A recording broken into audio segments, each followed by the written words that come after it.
Ito yung Honda CL 360 model 1974. Babaklasin ngayon natin yung head nya, yung cylinder head, kasi ayaw siya makik.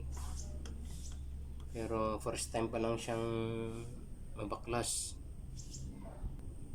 Ito siya, model 1974, tapos year 2025 ngayon pa lang mabubuksan. First time in history.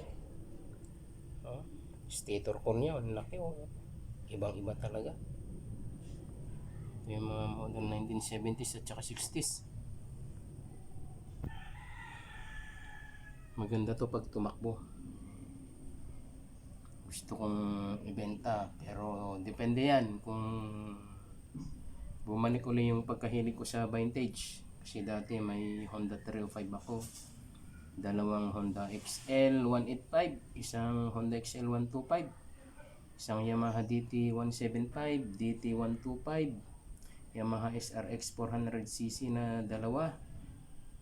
Tapos meron din Honda CB dyan, 250.